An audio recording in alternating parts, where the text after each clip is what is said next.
Are we on 10? 10, 10?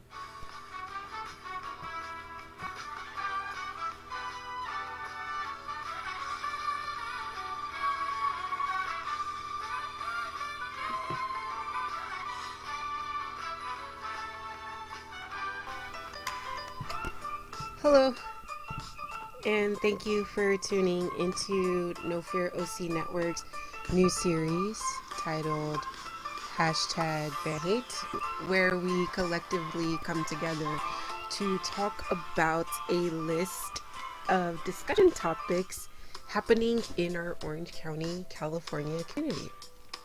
So we have a list of discussion topics to go through, but first and foremost, just what's #BanHate? So just a little bit about #BanHate is that we began it and still are running this reference as a for us by us social media collective on Facebook Messenger. And the purpose of #BanHate is to challenge ourselves and our community to reject hate amongst ourselves and our world. I just remembered like it started when the rename Brea, I don't want to say the name, but yeah, so it was during that time. So yeah, that's when #BanHate came through with the North Orange County Truth Justice Project. I can't remember you guys' name, but the Rename Fanning campaign. That's basically like how it like started, and it, yeah. So now we're doing the series. And so just to continue, that was a side note that did need to be made. But so No Fear OC Network is looking to broaden and expand #BanHate. Therefore, it's under a new development project titled Third Eye Project. And when we mean I, we're saying the letter I and not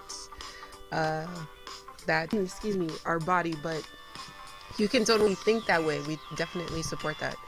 But the Third Eye Project's purpose is to collectively apply self-reflective practices where we learn to properly ingest, invest, and intersect about our evolving selves and world physically and mentally. And so the outcome of #BanHate is to become self-reflective of who we're becoming as well as the community we're living in.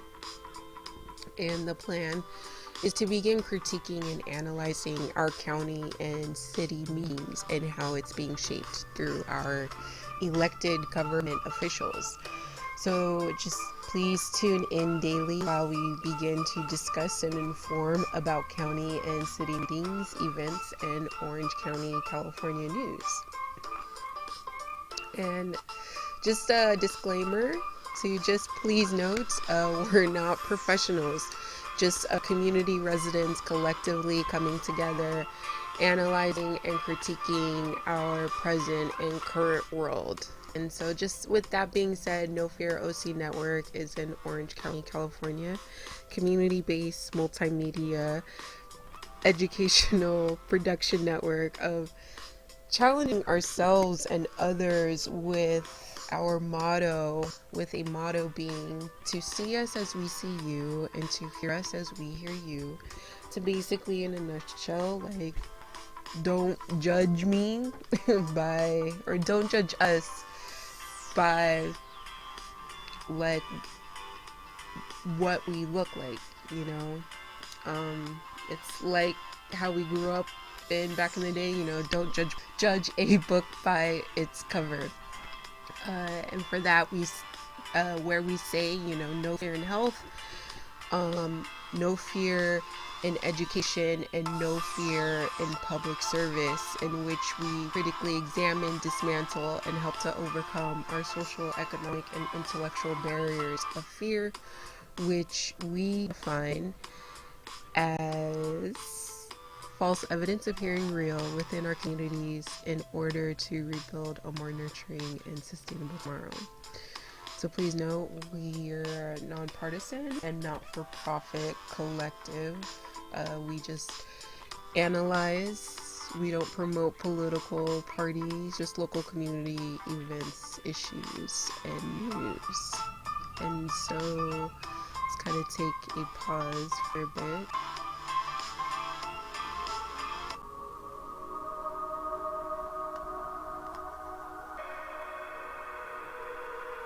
And then so let's just continue our topics of discussion.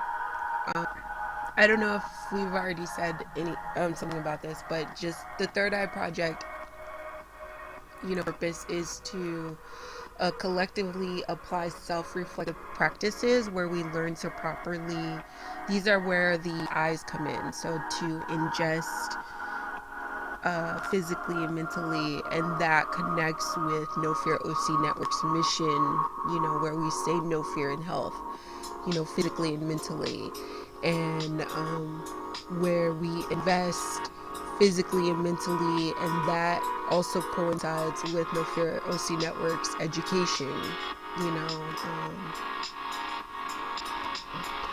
and then going to public service, that coincide with the intersect physically and mentally. And so where we say where this project coincides with the network and what we're about. And so just moving on to the next topic of discussion. So just a brief background tidbit of Orange County, California. And so one part is that members of the Tongva Guanyeño or Hachmen, which are indigenous people of California, and Luceño, Native American groups long inhabited the area. Unfortunately, I don't have a year, because I'm just going off of Wikipedia. And then on November 1st, 1776, Mission San Juan Capistrano became the area's first permanent European settlement. And then in 1860, a severe drought came about, as well as Richard O'Neill Sr. and James Irvine and other land barons came into possession of the land of Orange County, California. And so we went ahead and looked at O'Neill and Irvine, looking at those two names. I mean, now you can kind of see where the city of Irvine got its name. So I'm guessing James Irvine. And then I put in O'Neill. This was on Wikipedia, but we kind of dug some research on O'Neill because I just found it interesting because I'm seeing a couple of our council members' last names being O'Neill, as well as like developers within our community that are like building hotels are already, yeah. So I don't know, I just kind of wanted to really point that out. And then in 1887, silver was discovered in the Santa Ana Mountains, attracting settlers via the Santa Fe and Southern Pacific railroads. And so I'm totally, everything that I'm like spewing out, reading to you guys all, I'm going to be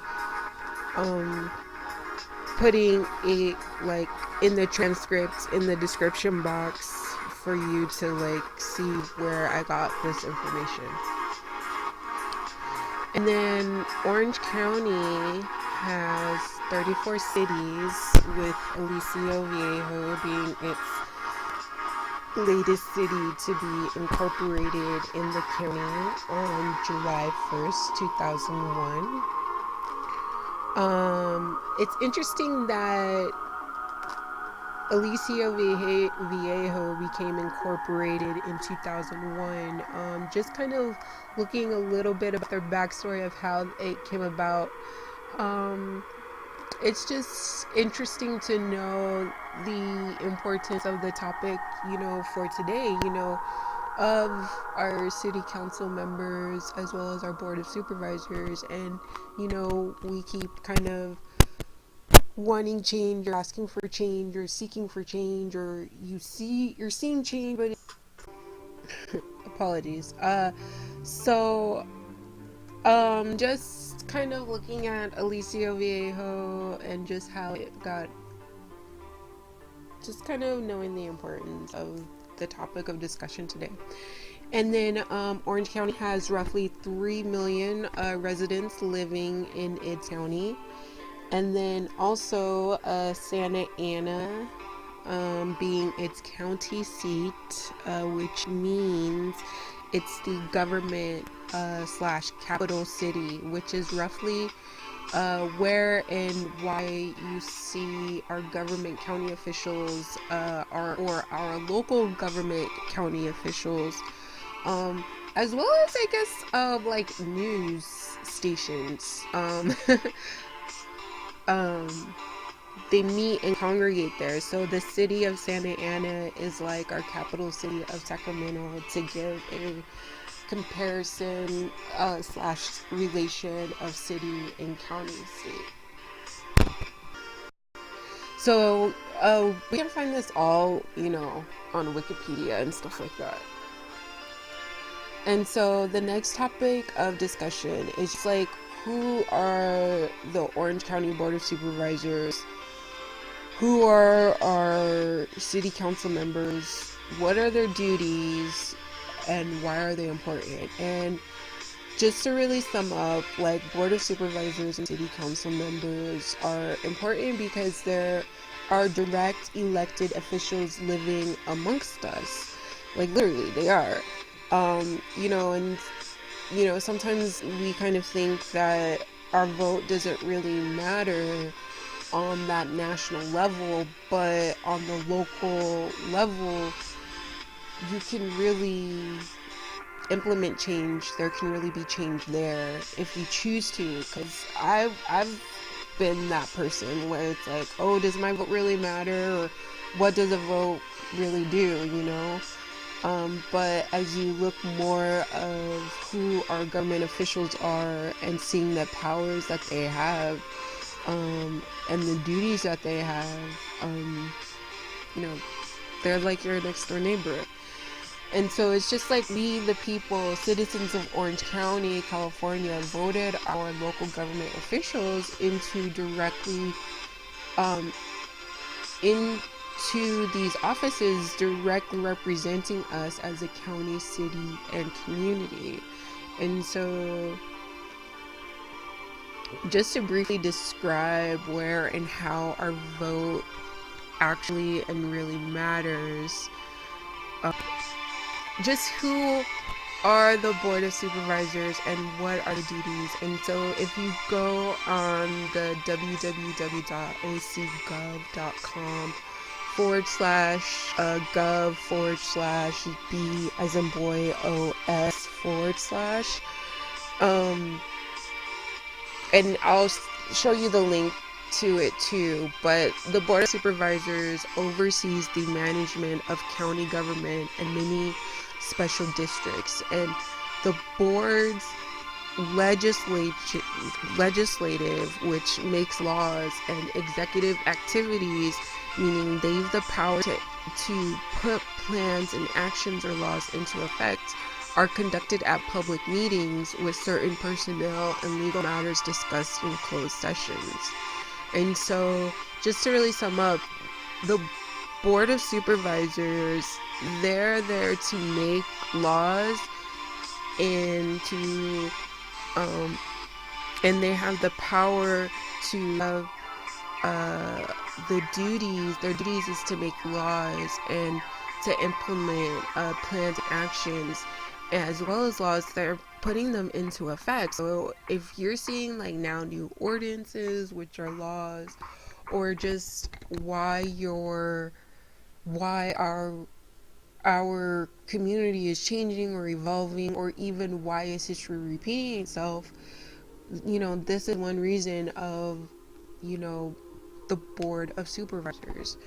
And so just to continue on, board meetings are held at the Hall of Administration in Santa Ana, and that Orange County, we have 5 supervisors. They are elected by the voters, by us from their respective districts to 4-year terms. And so this is why, our Board of Supervisors are important, because we're the ones, Orange County residents are the ones that, we elected these fellows in, so each district, and to note that each district varies in geographical size. However, the populations are equal to approximately 600,000 residents. And so community members may contact their supervisor via phone, in writing, or during public comments at a board meeting. And so I just want to go back and note that each district varies in geographical size. However, the populations are equal at approximately 600,000 residents. And so I really want to put that into note, and that the populations are equal. And so please note, Orange County residents, that community members, that you all may contact your supervisor via phone, in writing, or during public comments at a board meeting. You can find all of this on ocgov.com. I'll definitely provide you the link in the description box down below. And so if you look at the geographical map of Orange County, if you have a map in front of you, you'll see that, the District 5 Board of Supervisor, there's a chairwoman. There's a chairwoman now, but the Board of Supervisor, that chairwoman is in South County, and so that's like in Laguna Beach and San Juan Capistrano. And the District 4 Board of Supervisor, that chair member is in North County, so like Fullerton and Placentia area. And then the 3rd district, then you're going like towards East County, so that's like Irvine, Santa Ana, Tustin, Orange area. And then District 2, you have a Board of Supervisors, a chairwoman, a chair member, is like West County, so Huntington Beach, Buena Park, Costa Mesa. And then District 1 is more so in Central County, so like Westminster, Garden Grove, Santa Ana, that would make sense. District 1, because it's the county seat type of thing. And just a tidbit is that sometime this week, or last week, we received an email that the city of Irvine recently appointed a new council member. And this is because, if you remember, our Board of Supervisor District 3 chair member recently was appointed as our new DA, meaning district attorney. And so that's another segment that we can definitely go into, of who is our DA and stuff like that. I know that ACLU had a ACLU SoCal had a pamphlet, like a toolkit of like know your district attorney. So that's something that we can definitely look into and follow, and kind of really know the importance of our district attorneys. And going back to the Board of Supervisor District 3 chair member that was recently appointed to the DA. Therefore, there was a vacant seat for District 3 Board of Supervisor, and we have to go back and look at, okay, District 3, which county are they in again? They're in East County, so like Irvine, Santa Ana, Tustin, Orange. So when we're looking at District 3, we're looking at East County, Irvine, Santa Ana, Tustin, Orange area. And so it had to come from that area. And so it happened to be that the new Board of Supervisors District 3 chair member resides in the city of Irvine. That name comes up again. Interesting, right? And because he was the mayor of Irvine. So the mayor of Irvine, the previous mayor of Irvine, is now the District 3 Board of Supervisor. And so it makes sense if you watched last week's Board of Supervisor meeting. What was happening, which was interesting. And so, which I did, yeah. So this just leads us to why attending or being informed or participating in our city council and board of supervisor meetings to be important, because if you follow the trail and look up Irvine's website at cityofirvine.org, its homepage states, the new City of Irvine council member fills the vacancy that was created when former council member succeeded as mayor following the election of former mayor, who's now our District 3 Board of Supervisor. So no, our District 3 Board of Supervisor is from Irvine and was the mayor of Irvine. I could also go into more detail, but that can be when we review Irvine City Council meeting. And so just noting that, like, the new City of Irvine council member filled a vacancy that was created when former council member succeeded as mayor following the election of former mayor, who's now our District 3 Board of Supervisors. Oh, it seems so tongue-tied, like, yeah. But this is just our way of saying, why is history repeating itself? What's really going on? Why can't I afford housing at the new apartment buildings and homes being constructed, why are there more buildings popping up? Just really critically analyzing and critiquing what the heck is going on and everything like that. And so this just continues, like, for our next topic of discussion, which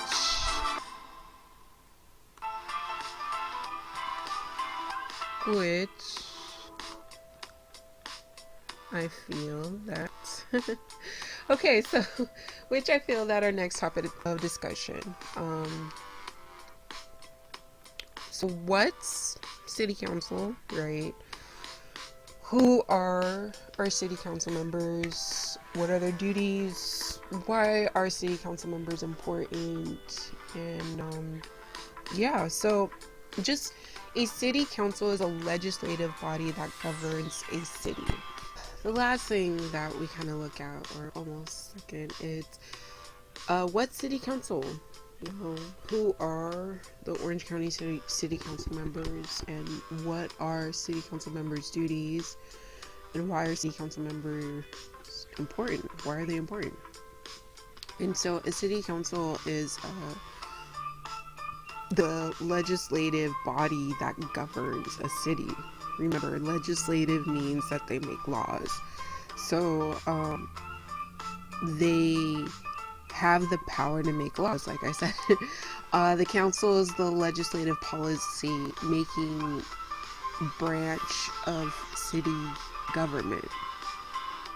This body has authority to pass ordinances, which are laws, rule, order, and appropriate funds. So city councils generally consist of several city council members within its respective districts and a mayor.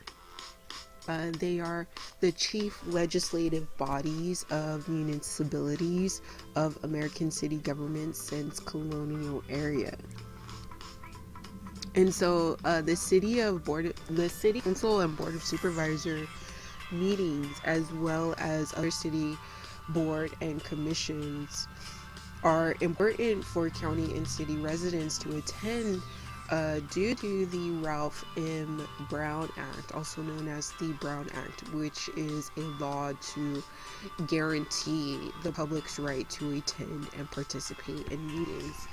And so this is very important, especially that the city council members, they're the body authority to pass laws as well as rules, but also the appropriate funds.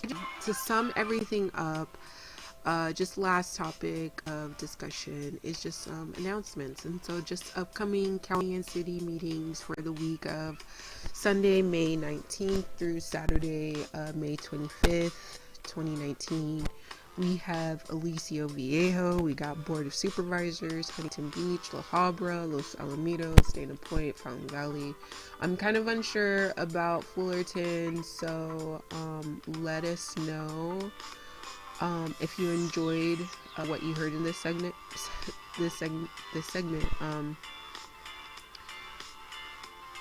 Let us know if Fullerton is meeting this week. We got Laguna Beach, San Clemente, San Juan Capistrano, Santa Ana, and Westminster. And so if you enjoyed the content presented today, please comment, rate, share, call, and or subscribe for upcoming content and feedback. We'd love to hear from our community locally and globally of what's happening in our ever-changing county, city, and world. Next in our agenda, we'll be reviewing Aliso Viejo. Thank you. Peace.